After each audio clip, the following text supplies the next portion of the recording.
एक माँ थी, उनके 4 संतान थे, 2 लड़का और 2 लड़कियाँ। दोनों लड़के की शादी हो गई थी और ये दोनों शहर में काम करते थे।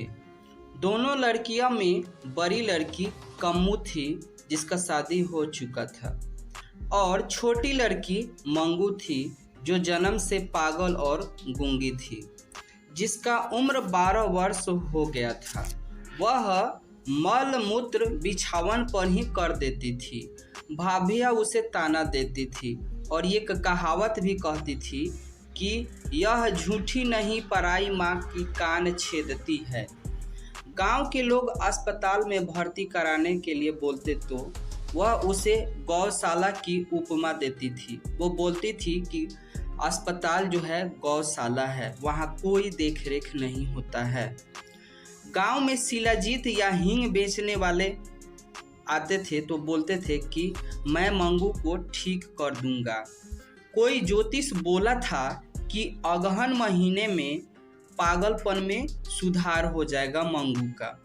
एक बार मंगू खुद से शौच के लिए गई तो माँ खुश हो गई, बोली कि 14 साल में कम्मू की शादी हुई थी, अब मंगू के भी शादी कर देंगे क्योंकि वो भी 14 साल के होने वाली है। उसी गांव के कन्या विद्यालय में पढ़ती थी। उस गांव के कन्या विद्यालय में पढ़ती एक कुसुम नाम की लड़की भी पागल हो गई तो उसे अस्पताल में ले गया। तो मंगू की माँ बोली कि उसकी अगर माँ होती तो उसे अस्पताल में नहीं भेजती। लेकिन कुसुम 1 महीने में ठीक होकर घर आ गई। कुसुम को सुधार देखकर गांव वालों ने बोला मंगू को भी अस्पताल में भर्ती कराओ, ठीक हो जाएगी। अंत में माँ ने मंगू को दवाखाना में भर्ती यानी अस्पताल में भर्ती कराने के लिए अपने बड़े पुत्र को पत्र लिखी और पत्र मिला और पुत्र आ गया और मजिस्ट्रेट से अस्पताल में भर्ती के लिए ऑर्डर भी ले लिया। जब मंगू को अस्पताल जाने का समय आया तो माँ बेटा खूब रोए। गांव के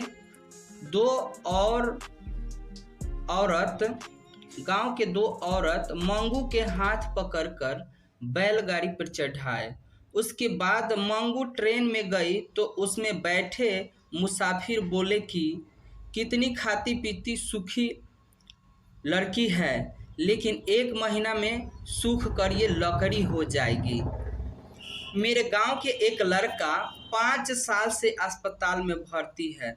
जब कोई उससे मिलने जाता है तो वो पैर पकड़कर रोने लगता है और बोलता है कि मुझे यहाँ से ले चलो। फिर मुसाफिर बोला इसकी माँ नहीं है क्या? यह बात माँ को सुनकर शर्म से आंख झुक गई।